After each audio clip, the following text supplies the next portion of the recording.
मी फक्त एवढंच म्हणते की बऱ्याच गोष्टींना मला ट्रोल केलं जातं पहिलेपासून, तर आतापर्यंत ट्रोल हे माझ्यासाठी काही नवीन नाहीये. पण हे अपघाताचं हे सगळं ज्या गोष्टी अपघाताच्या बाबतीत तुम्ही जो म्हणजे हे सगळे जो प्रचार करतायत की मी त्या गाडीत होते किंवा मी कुठं होते किंवा काय जे जे माझ्या बाबतीत वाईट बोललं चाललंय, तर पहिलं मी म्हणेल की हे थांबवा. मी अपघाताच्या वेळेस तिथं मी उपस्थित नव्हते, म्हणून तुम्ही म्हणजे ह्या गोष्टींना मला ट्रोल करणं थांबवा यासाठी मी आज समोर आले, नाहीतर मला समोर यायचं नव्हतं. ट्रोल ही गोष्ट माझ्यासाठी नवीन नाहीये. एका बाजूने वकील असे म्हणाले की तुम्ही मदतीचा हात अपघातग्रस्तांसाठी पुढे केला. दुसरी बाजू असं सांगते की त्यांच्याकडनं असं आम्हाला सांगण्यात आलं, आम्ही माध्यम आहोत, आम्ही रिपोर्ट करणार की ते जे सांगतायत त्यावरून त्यांचं असं म्हणणं आहे की तुम्ही कुठल्याही मदतीचा हात पुढे केला नव्हता. ह्युमॅनिटेरियन ग्राउंडवर तुमची नैतिक जबाबदारी म्हणून तुम्ही काय त्यांना मदत करण्याची मदतीचा हात पुढे केला नव्हता असं म्हणतायत का ते? मला ही गोष्ट माहित नाही, माझ्याकडे प्रूफ पण आहेत, सगळं आहे. काय ते ज्यावेळेस वेळ येईल त्यावेळेस मी दाखवल आणि काय असेल ते वाटलं तर मी पोलीस सहकार्य जे आहेत त्यांना मी त्यांना मदत करल, तो विषय नाहीये. पण मी मदतीचा हात पुढे केला होता.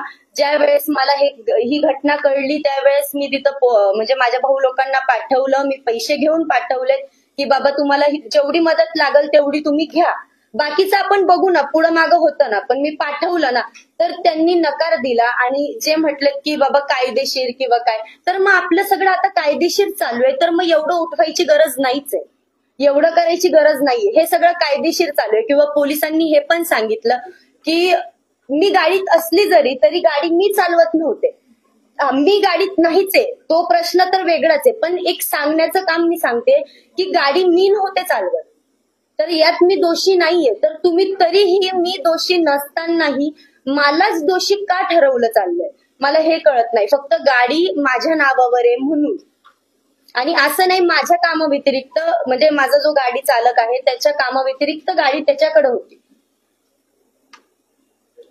तुमच्याबद्दल जे चंद्रकांत पाटलांनी विधान केलं तुम्हाला ताब्यात घ्या वगैरे, त्याबद्दल तुम्हाला काय वाटतं? मला वाईट कोणाला नाही दादा, साहजिक आहे वाईट वाटणार, प्रत्येकाला वाईट वाटतं की आज आपल्या बाबतीत काही ना काही उठवलंच चाललंय, विषयच नाहीये. फक्त एवढंच मला म्हणणं आहे की तो त्यांचा वैयक्तिक प्रश्न आहे की ते बोललेत की जे काही बोलले असतील ते त्यांचं, आणि असं नाही कोण नाही बोलत. मला तुम्ही इथं सगळे तुम्ही आता नवीन नाहीये माझ्यासाठी. मी जशी व्हायरल झालीये, माझी तिसरी वेळ आहे इथं, तुम्ही बघताय. मी आतापर्यंत ट्रोलच होत आली. मला कोण चांगलं म्हणतं का?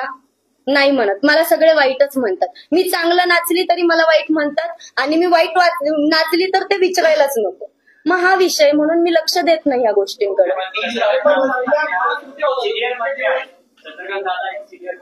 हो, अशा पद्धतीचं वक्तव्य करणं तुमच्या बाबतीत म्हणजे महिलांच्या बाबतीत याच्याकडे कसं बघणार?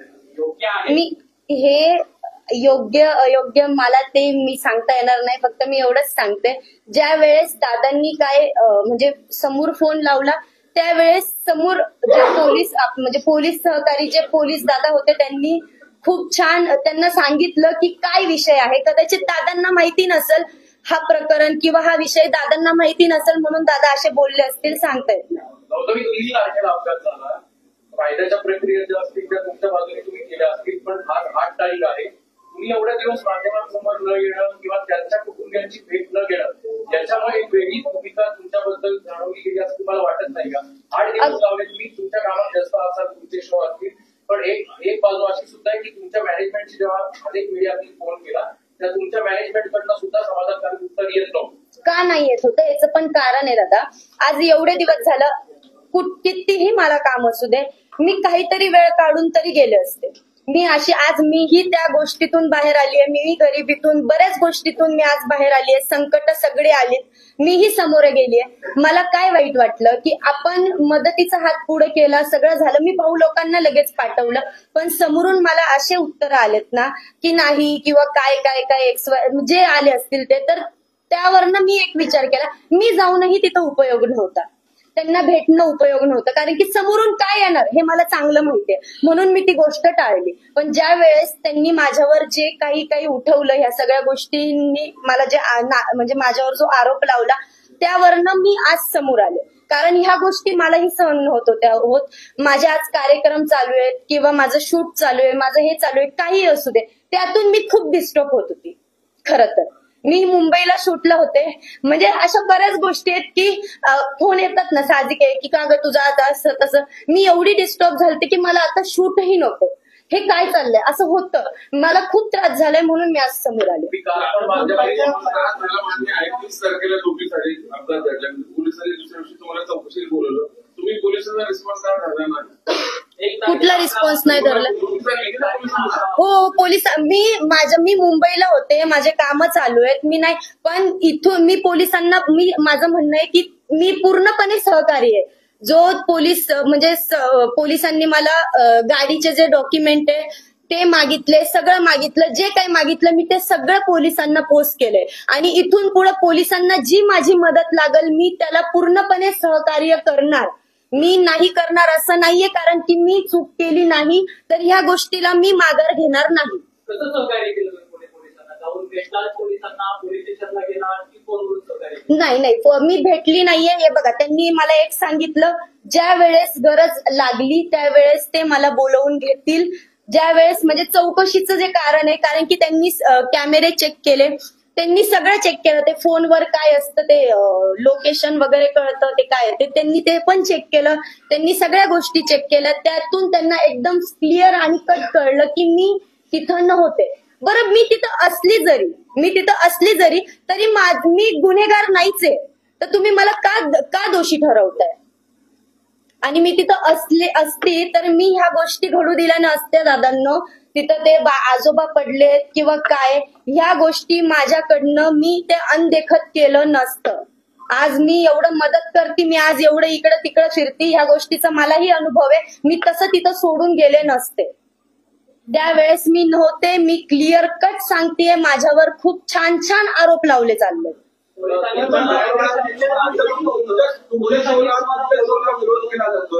तुमच्या शोला विरोध केला जातोय, यापुढे शो होऊ देणार नाही असे काही संघटनांनी सांगितलंय.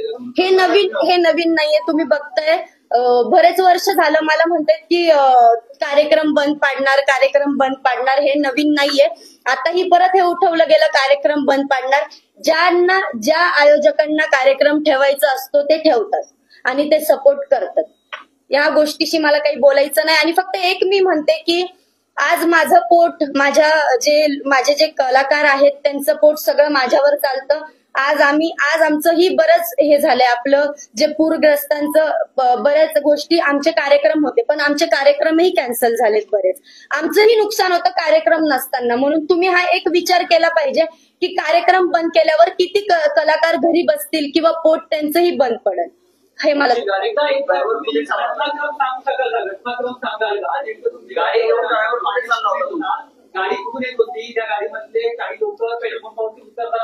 मला ह्या गोष्टीची काही माहिती नव्हती. मला ही गोष्ट काही माहित नाही की तो कुठं गेला, काय गेला, त्याच्याकडे गाडी होती, तो कुठं फिरला, काही माहित नाही मला.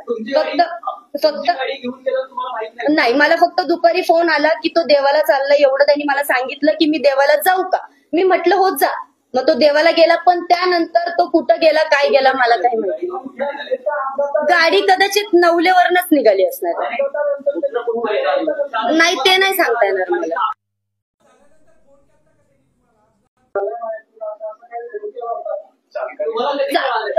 मला त्यांनी फोन केला होता पण त्यावेळेस मी झोपलेली. हे सगळं पहाटे झालंय, मी झोपली होती. मला ह्या गोष्टीची काही कल्पना नाही. आणि आमचं झोपणं म्हणजे आम्ही 1-2 वाजता उठतो सगळे. आमचं झोपणं पहाटे असतं आणि दुपारी उठणं असतं. मला कळलं त्यावेळेस मी माझ्या घरातल्यांना, भाऊंना, लोकांना पाठवलं. हा, सांगितलेलं मला.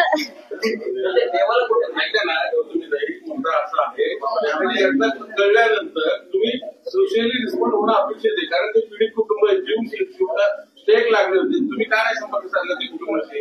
मग संपर्क का कोण म्हटलं दादा नाही साधलं? भाऊ लोक गेलेत ना माझे तिथं. पहिल्या दिवशी फक्त त्याच्यानंतर त्यांनी जे काही सांगितलं, जर तुमच्या काय असं झालं की तुम्ही रिस्पॉन्स करता बंद केलं? जर तुमच्या नावाची बदनामी, जर तुमच्या नावाची तुम्ही म्हणताय ना, सगळ्या गोष्टी बरोबर आहेत. जर मदत मदतीचा हात मी पुढे गेला, चला नाकारली, कायदेशीर म्हटले तर मी कायदेशीर चालते, विषय संपला. राहिलं हे की त्यांना मी भेटायला वगैरे जाणं, ठीक आहे, बरोबर आहे तुमचं, पण माझ्या नावाने जर बदनामी करतायत ते लोक तर मी का जाऊ? माझ्या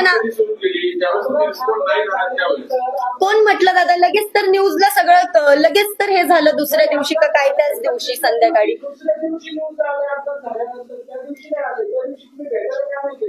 अहो दादा त्याच दिवशी आलंय.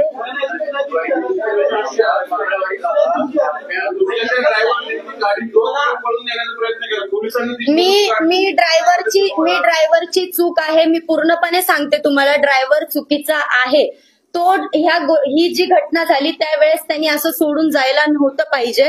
हे मी त्याला पूर्णपणे, मी अजूनही त्याच्या कॉन्टॅक्ट मध्ये नाहीये, नाही मी त्याच्याशी बोलतच नाहीये. मलाही त्या गोष्टीचा आज असं नाही, गाडीचं पण फार नुकसान, ते समोरच्यांचं नुकसान झालंय आणि ह्या सगळ्यामध्ये फक्त मीच पिसली गेली.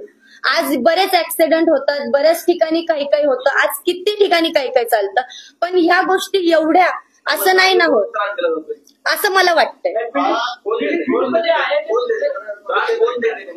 समोरचेच देत आहेत, कोण देणार आहे?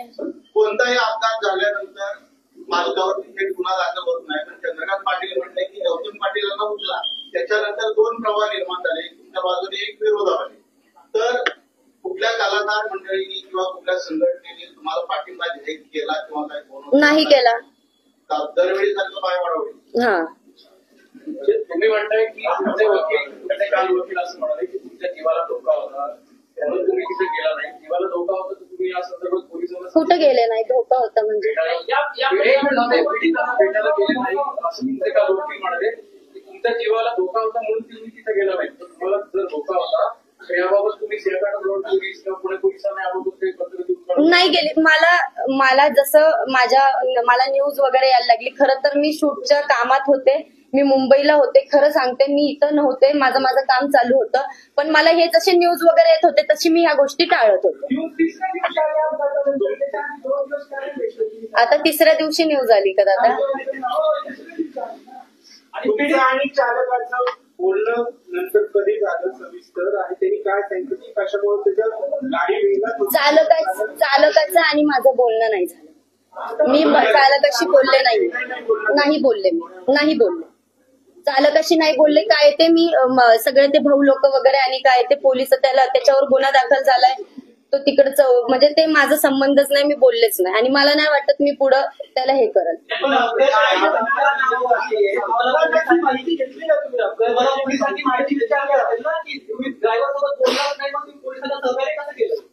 ड्रायव्हरशी पोलीस बोलतायत की तुम्हाला विचारलं असेल ना की गाडी तुमच्या नावावरती आहे, तुम्हाला माहिती होती का कुठे घेऊन हो, मग मी जी काही माहिती ती दिली ना पोलिसांना. ड्रायव्हरची न बोलता दिली माहिती?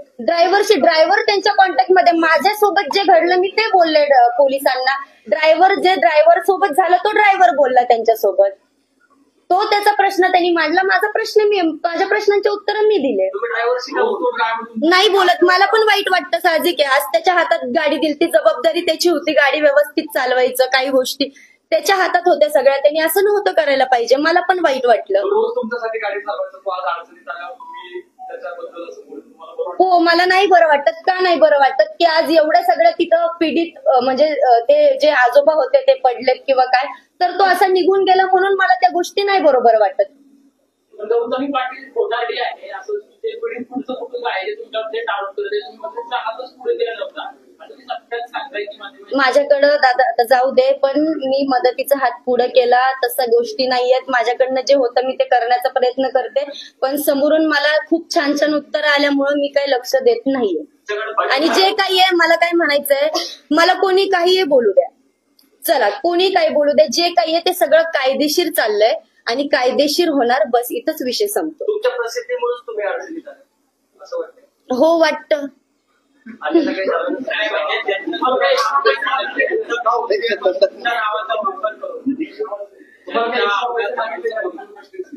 तुम्हाला एक्स्ट्रा पैसे मागितले का घरच्यांनी? इतके लाख पाहिजे, तितके लाख पाहिजे,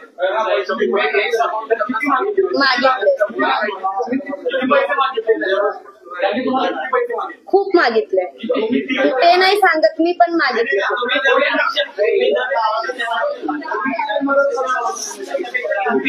मला त्यांच्या एक मिनिट, मी डायरेक्ट त्यांच्या कॉन्टॅक्ट मध्ये नाहीये त्या लोकांच्या. जे काही आहे ते मला खबरी इकडनं एक खबर येते. त्यांचा आकडा काही व्यवस्थित नाहीये, एकच आकडा नाहीये त्यांचा. मधीच ते 19 लाख म्हणणार, मधीच ते 20 लाख म्हणणार, मधीच ते आता 10 लाख म्हणणार, असा त्यांचा आकडा आहे. कोण म्हणते हे कोण म्हणते हे माझ्या भाऊ लोकांपर्यंत निरोप येत आहे आणि ते मला माझ्यापर्यंत पोहोचते.